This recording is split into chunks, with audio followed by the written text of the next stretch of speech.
Hallelujah. I'm sure you must have been refreshed, blessed, refired, and God is just awesome. If you agree with me, why don't you just put your hands together for the Lord? Those 2 sessions that we have had, I'm sure you will agree with me, they are very, very important and needful. We needed to hear those things. Some of us know these things, but at a time like this, some truths tend to slip away from us.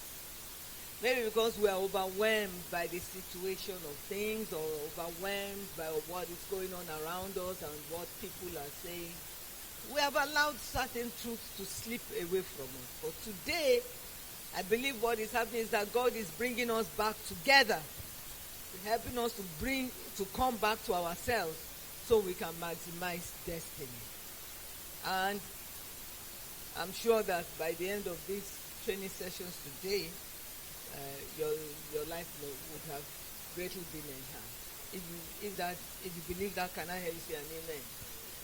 Okay, this third and the last slot for the day, we are looking at something that is very important, which kind of puts together and puts in perspective the first 2 teachings we had. And the topic of my message is self-management, a key to leadership development. I'll take that again. Self-management, a key to leadership development. I want to remind us the theme of this training session is leadership in trying times. And somebody somewhere may be saying, but I'm not a leader.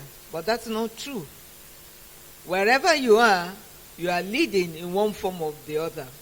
Whether as a mother, you're leading your children, or a father or a man leading your family, or even maybe you are the firstborn of a family, in the family. You are leading your other siblings. Or maybe you are in a company of friends. You are leading people, or you are getting them to team up with you to do things, even for the community or whatever. The truth is, every place and everywhere you will meet yourself, at one time or the other, you will have to lead. So the question is not if the opportunity will arise to lead. The question is, when the opportunity arises, will you be able to deliver?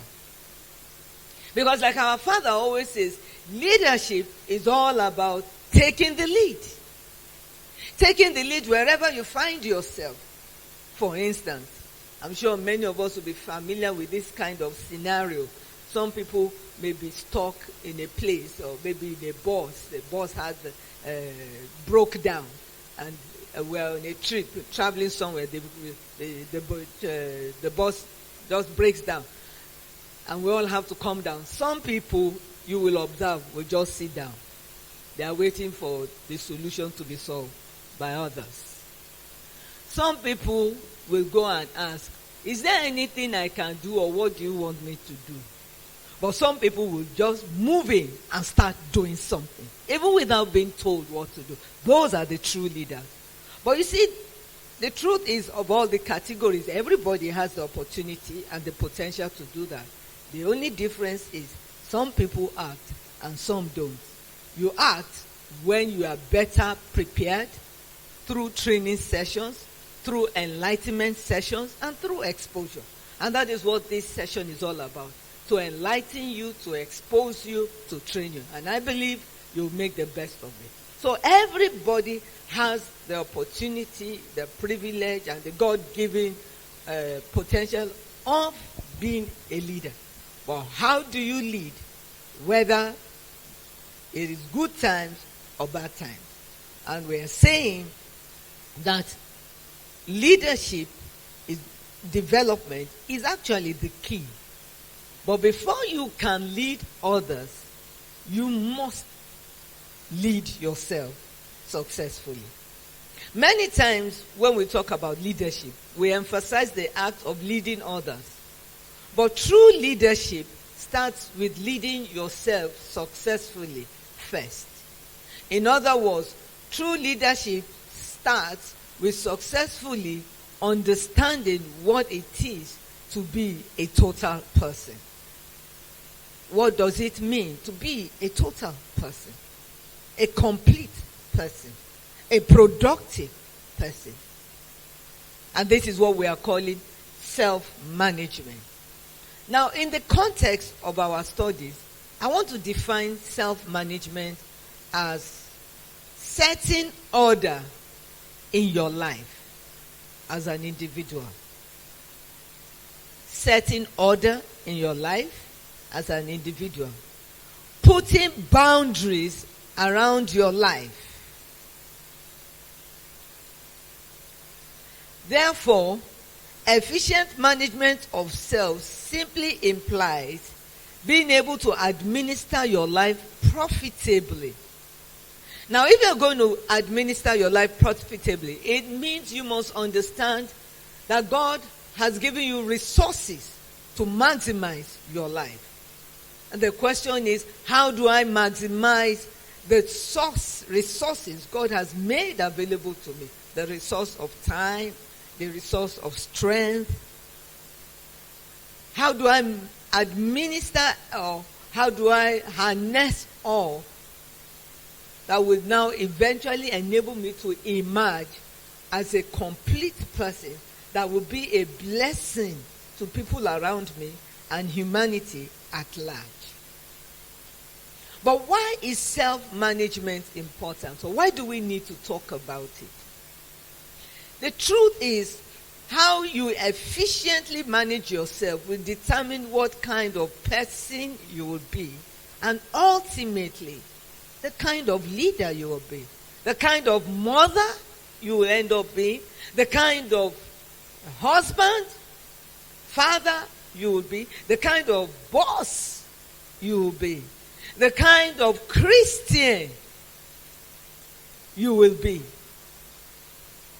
When you efficiently manage yourself, you evolve as a total person, as a complete person, as an instrument that God can use to bring His will to pass in the earth. Look at people around us. There are so many people that God used. For instance, take of our father.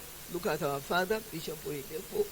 Look at past presidents in the United States of America or even in our nation that have been a blessing to us and helped us. That is not to say the present ones are not doing anything. But what I'm trying to say is, it is because these people have emerged as total individuals that they are able to impact others. Because the stuff you are made of will ultimately come out and flow out to others. You cannot give what you don't have. If you are ever going to be an instrument in the hand of God, then you need to be a total person, a complete person. Life is an adventure of endless progress if you are able to engage it. That is to mean, or to say, at every stage of your life, you can make progress, but it will involve engaging the resources available to you, the resource of time, the resource of strength, your knowledge of subject matters, for you to be able to make progress. Otherwise, you'll find out that you remain on the same level for a long time. Stagnation, frustration, they are products of lack of progress. And a life void of engagement ultimately results in a life void of progress. And that is why self-management has become an essential issue in our lives. No matter the level we are presently, whether you are young or young adult, or a teenager, or even a youth, or even if you're a senior citizen, at every point in time of your life, there's still more that you can do, provided you are willing to engage the resources at your disposal in order to maximize your life and yourself. So we need to answer the question now, how do you maximize or manage yourself maximally? How do you manage yourself maximally? The first thing that will always help us maximizing in the management of our lives and ourselves is to know who you are. That is always the starting point. Inferiority complex brings you down. It paralyzes you, immobilizes you. It makes you unproductive. But inferiority complex is a product of not knowing who you are. And I believe that is why the philosopher Socrates said, "Man, know thyself."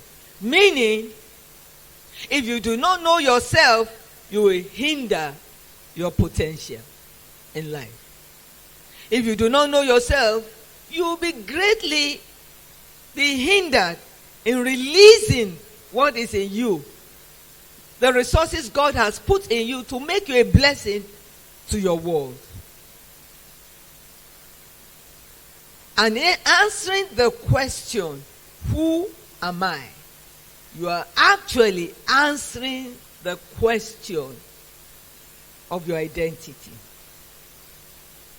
Listen, people of God. If you don't have an identity, you will derail. John chapter 1, verse 19. We have an account here. It's the account of John the Baptist. At that point in time, John the Baptist was causing waves. We can say was making news in his locality, his constituency. And this aroused the curiosity of the big men in those days. Verse 19. It says, and this is the record of John. When the Jews sent priests and Levites from Jerusalem to ask him, who art thou? That is, who are you? Verse 20. John answered. And he confessed and denied not, but confessed, I am not the Christ. That is, I will not mistake myself for somebody else. You see, when you know who you are, you will not purport or claim to be somebody else. You will be confident with who you are, and you will be strong in your persuasion of life and your calling. Verse 21. And they asked him, what then art thou? What then? Art thou Elias? You see, people will try and persuade you that you are probably somebody else. And he said, no, not me. Then, verse 22, he said unto him, then who are you? Verse 23 is where I'm going. And he said, I am. You see, talking about his identity, who he is. I am. This is who I am. I am this. I am that. The question this morning is, who are you? You sitting down there, who are you? If you don't know who you are, people will define you. If you don't know who you are, adverse circumstances and situations will define you. If you don't know who you are, people will make a mockery of you. And you may go through life thinking that you don't matter much. But hey, listen, you are important in the scheme of things. God has no time to make nobodies. If God created you, it means you are a somebody. You are somebody created for a purpose, for the accomplishment of great feats, and to become a leader in your own field of endeavor, no matter what it is.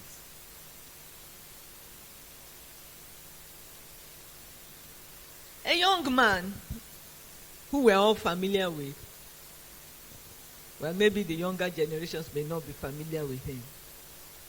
At first, he was called Cassius Clay. Cassius Clay was a gold medalist, Olympic gold medalist in boxing. I think he was the first that won the gold medal in the U.S. I may not be correct about that. But in his quest for identity, he needed to know who he was. And he kept asking questions, but couldn't get answers. Ultimately, he got answers from a source that made his name change from Cassius Clay to Muhammad Ali. What am I trying to say? If you don't know who you are and get the answer from the source you should get it from, you stand the chance of becoming who you are not. Your identity is who you are. You need to identify your source, because it is where you get your identity from and eventually your resources. In answering the question, who am I? It calls to mind that where do I get answers to my questions? Listen, the Bible is not a storybook. It is a book of answers. It is the Creator's manual for living. John 6:63 says, "The words that I speak to you, they are spirit and they are life."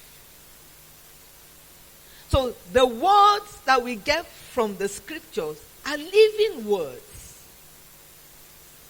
that show us the way of life, that points us in the direction the Creator has earmarked for us. No manufacturer manufactures a product, a worthy product for that matter, without accompanying it with a manual.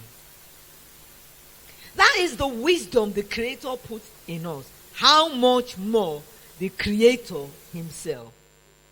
Will he create us without a manual? The Bible is our manual for living. It is a book for profitable living. 2 Timothy 3, from verse 16. It says, all scripture is given to us. Why? It's profitable for us. Why is it given to us? For our profit. For our profiting. If we are going to live profitably, then we need that manual. It is a manual that will help us maximize our destiny. Our father, Bishop Oyedepo, is fond of quoting Deuteronomy 28 and verse 1. And in quoting that scripture, he says that God said to him, there is a place on the top for you. Are you interested?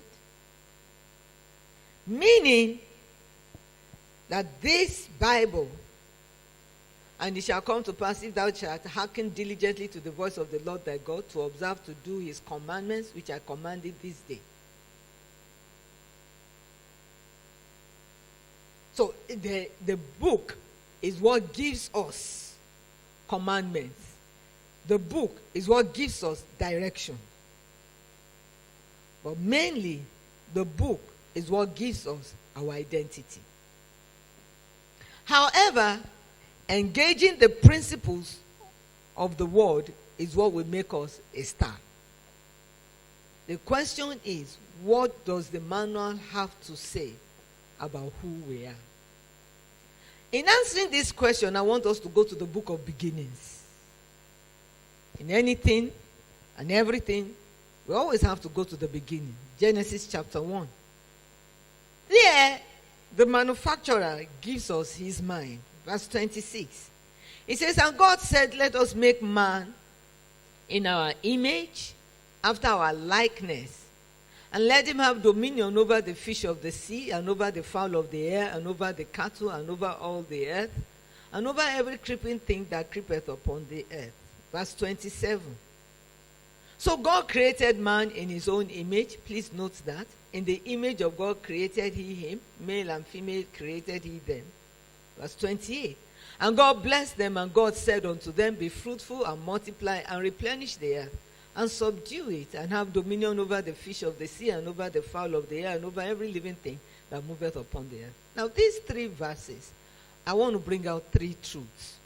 Number one, you are created to be like him. You are created to be like the Creator himself. He said, let us create man in our image, after our likeness, to be like us. And the knowledge of this gives you confidence and helps you seize your life. In other words, you will not allow yourself to be circumstances defined. Your background will not define you. What defines you is who you are. And that is a function of your source.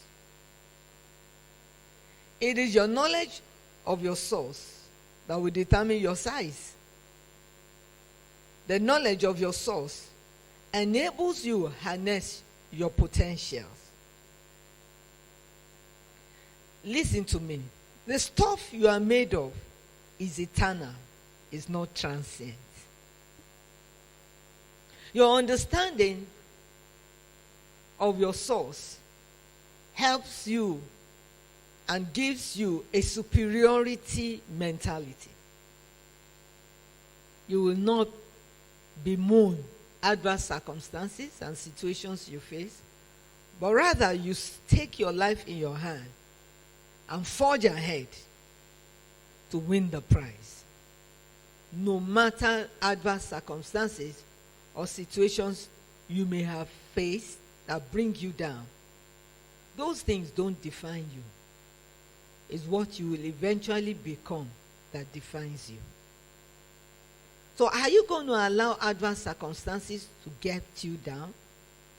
Or are you going to seize the adverse circumstances and use it to ride on to your next level?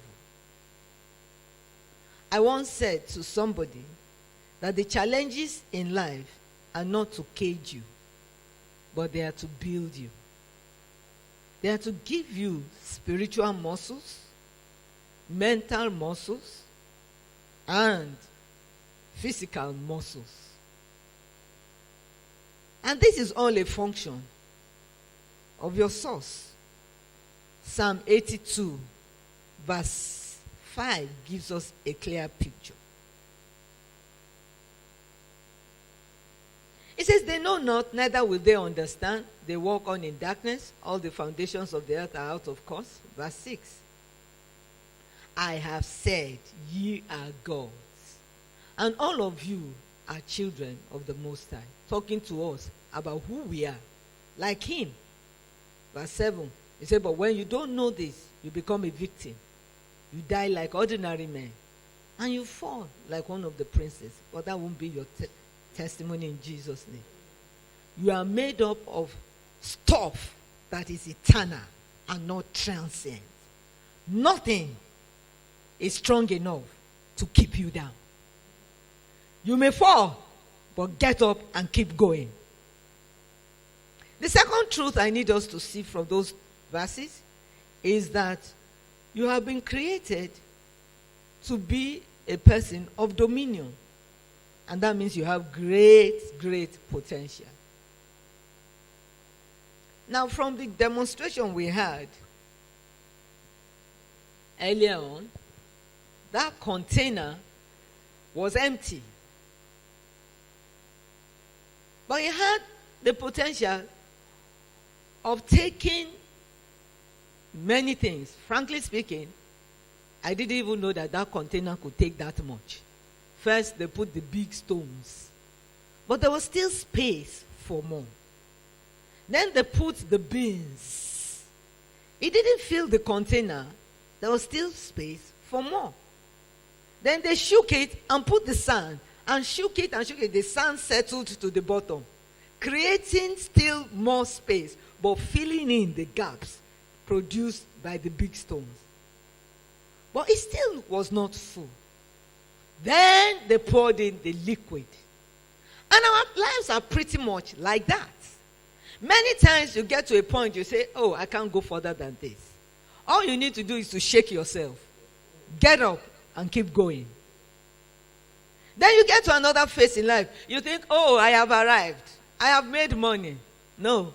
Even if you have made, like somebody said, you may be 1,000-year, but there's still room to be a millionaire. And even after being a millionaire, there's room to be a trillionaire. And even after being a trillionaire, there's room to become a billionaire. And after being a billionaire, there's room to be a zillionaire. And after being a zillionaire, there's room to become, you put your own word there. Everyone, all those words we use were created by people. They didn't drop from heaven. Maybe it's time for you to give us the next word. Your life is full of potential. The only thing that you will not achieve in life is what you don't want to achieve.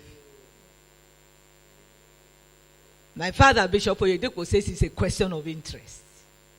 It may interest you to know I have a degree in agriculture. After that, I got a job to work in a firm of accountants. Somebody said, accountancy? How will you become an accountant? You studied agriculture. I too was wondering at that time, how will I do it? I don't even know anything about debit or credit.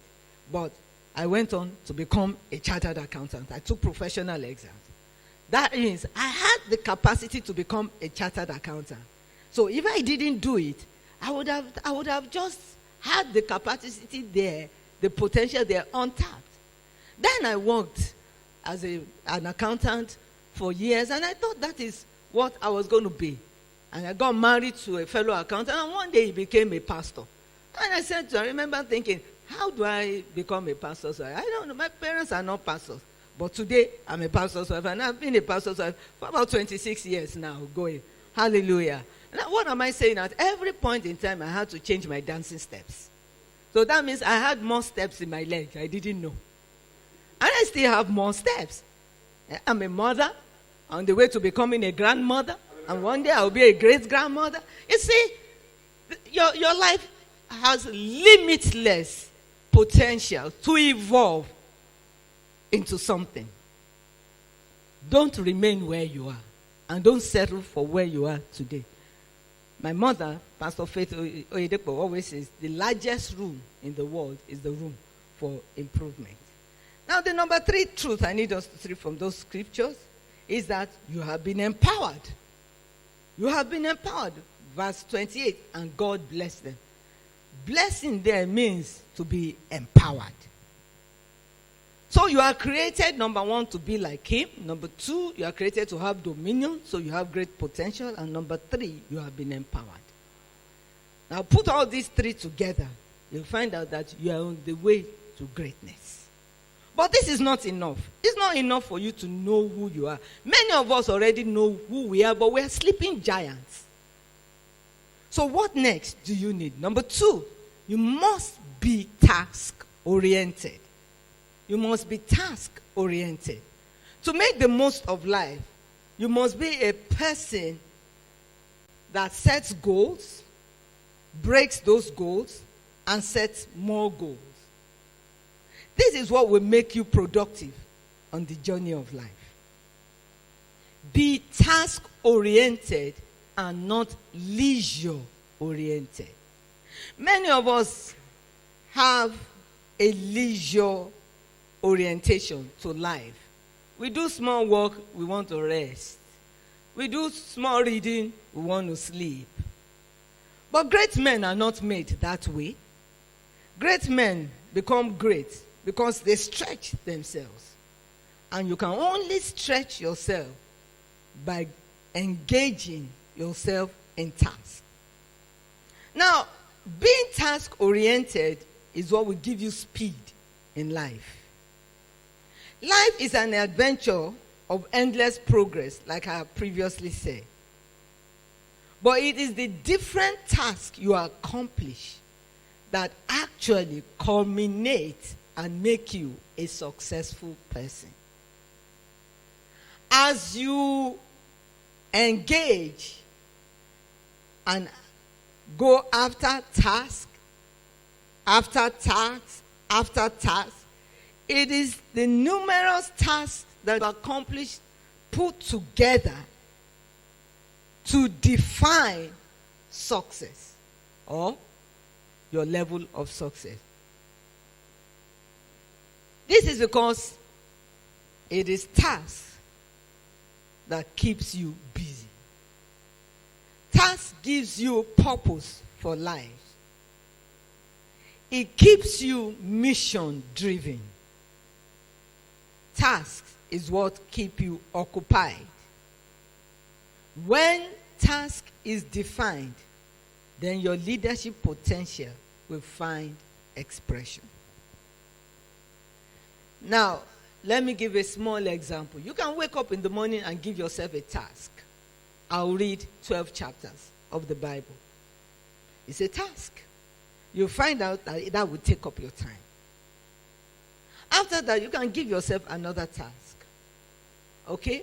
I will send a word of encouragement to somebody from what I read from the Bible. As a task. You achieve that. Then after that, you can decide, I'm going to visit my neighbor and see if they are doing well. Of course, by maintaining my social distance too. That is a task. At the end of the day, when you look back, you will find out that you have achieved some things. You have read 12 chapters of the Bible. You have encouraged somebody. You have gone to be a blessing to somebody. Now make this a habit. You do this for 7 days. You're on the way to progress. Now make this a way of life. Then you become a successful person. So success is actually the combination of accomplished tasks. Success is not material acquisition. Success is the impact you have made. Success is your life flowing out to be a blessing to people. And this can only be achieved by reason of well-defined tasks. Number 3. Remember, we are talking about self-management. And we say, how do we manage ourselves maximally? We first looked at know who you are. Number 2, we said be task-oriented. Number 3, make quality decisions. Decision-making is key to a world of exploits, as decisions is what makes a leader. My father, Bishop Oyedepo, once said, indecision is at the root of mediocrity. But making quality decisions habitually enables you to emerge as a leader. While right decisions make you a leader, timely decisions make you a great leader. Decisions determine destinations. Many of us, our lives is a product of previous decisions, good or bad. Where we will be tomorrow is a function of decision. Begin to make the right decisions.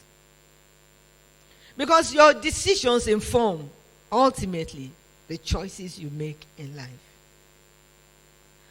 As a little girl, it sounds strange, but I want to put my age between the ages of 8 to 10 when I had this incident.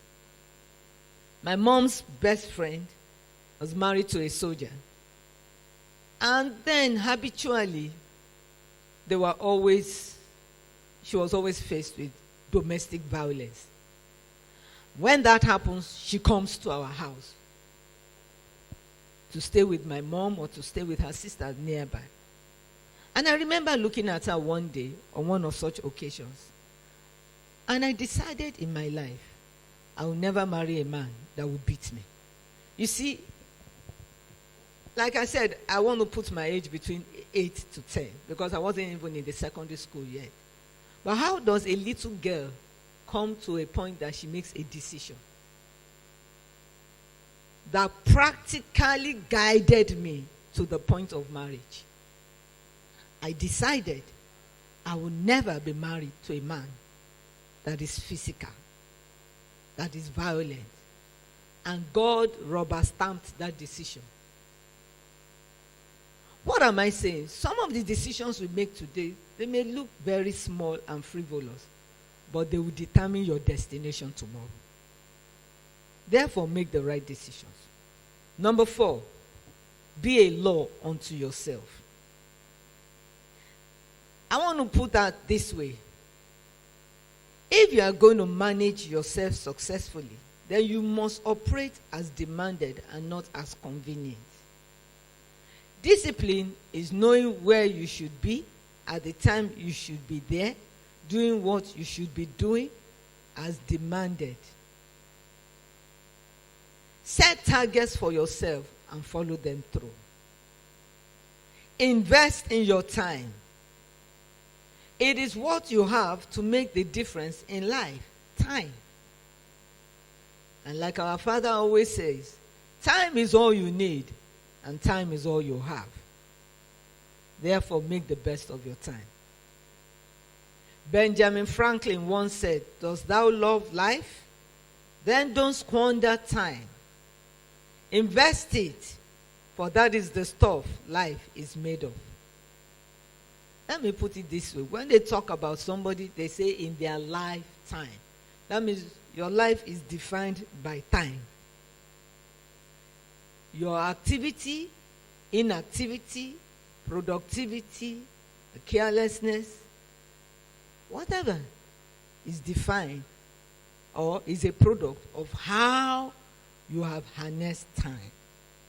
Invest your time. And if you're going to make the best of time and other God-given resources like the resource of energy and strength, then discipline is important. 1 Corinthians chapter 9, verse 24. It says, "Know ye not that they which run in a race run all, but one receiveth the prize? So run that ye may obtain." Then verse 25, 1 Corinthians 9:25. It says, "Every man that striveth for mastery is temperate in all things. Now they do it to obtain an incorruptible crown, but you an incorruptible." Now verse 27 is where I'm going. This is Paul speaking. He said, "But I keep under my body and bring it to subjection." That means I accept responsibility to discipline myself to do the right thing. Therefore, I would like to define discipline as being a law unto yourself. Now, number 5, and the last that we are looking at today, is train yourself. Listen, in your raw state, you are not worth much. if you are going to amount to anything in life, then personal development is a must. If you look at life this way, it is not the degrees you acquire that make you, but what you make of the degrees you acquire. You can acquire many degrees, like many of our university graduates today. Some of them have up to 2 or 3 masters, but they are at home suffering under the yoke of unemployment, which ought not to be so. But the reason why that is like is because of the mentality we have that it is degrees that make. It's your work that determines your worth. Those degrees are to enhance you, to develop your mind, to create opportunities for you. But if you don't bend down and work, they won't matter much. And if you are going to work and work in such a way as to make meaningful contributions, then you need to be refined. You are a product of personal development. Therefore, continue to refine yourself by continuously working on yourself to bring out the best in you. The story was said of Benjamin Franklin, who had only 2 years formal education, but he taught himself to read and write. He went on to become one of America's foremost philosophers. But here is what he did. It was said that as an apprentice in a printing shop, he would keep the money for food aside to buy books. He kept studying until he himself became a publisher. Listen, you can become anything you desire as long as you are willing to pay the price for personal development. You must possess a strong desire to improve on yourself. No one will do that for you. It was Abraham Lincoln that said, "I don't think much of a man who is not wiser today than he was yesterday." If the problems that plagued you last year is still the same problems you are talking about this year, then you are not being wise. Or if those problems are to bring out the best in you, it means you must go for personal development. Build your mind. Go in search of knowledge. Bend down and study. Ask questions. Talk to people that can mentor you. But by all means, keep moving. Keep refining yourself. Keep building upon yourself. And one day, you'll become an envy of many. In conclusion, self-management ultimately is what will help you build strong character. The character that stinks will eventually sink. Laziness,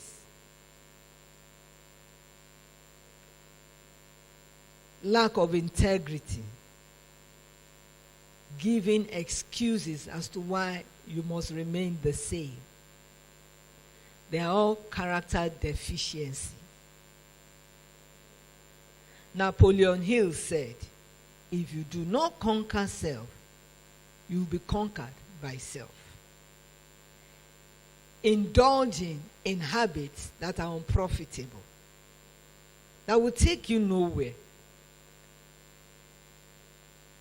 Destiny destroys when character declines.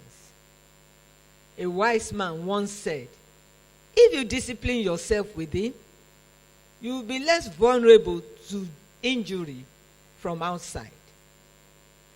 In life, you need more than a willing spirit to fulfill destiny. You need to conquer self. Self-discipline is actually the ability to do what is right, even if you don't feel like doing it. Living a principle-centered life is the hallmark of winners. Great people are greatly principled people. The secret of winners is held up in the belief that to go up in life, there are things that you must give up. At this stage, if you must take the next level or lay hold on the next phase of your life, you need to give some things up. Paul said, when I was a child, I behaved like a child. For instance, this is the time for studies and not the time for sleeping. If you don't put yourself on the diet of not sleeping more than 6 hours, you will sleep for 24 hours. A wise man said, if you sleep 8 hours every day, by the time you are 100 years, you would have slept for 25 years. 25% of your life would be gone. There are two ways of learning in life: by instruction or by destruction.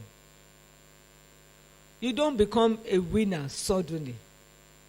It is a product of rigorous and a disciplined system. Champions do not become champions when they win the event, but they become champions in how they spend their hours, their weeks, their months, and their years in preparing for emerging as a champion. The victorious performance itself is merely the demonstration of their championship character, which is a function of what they are doing every day. A wise man said, "He who gains victory over other men is strong, but he who gains victory over himself is powerful." God bless you.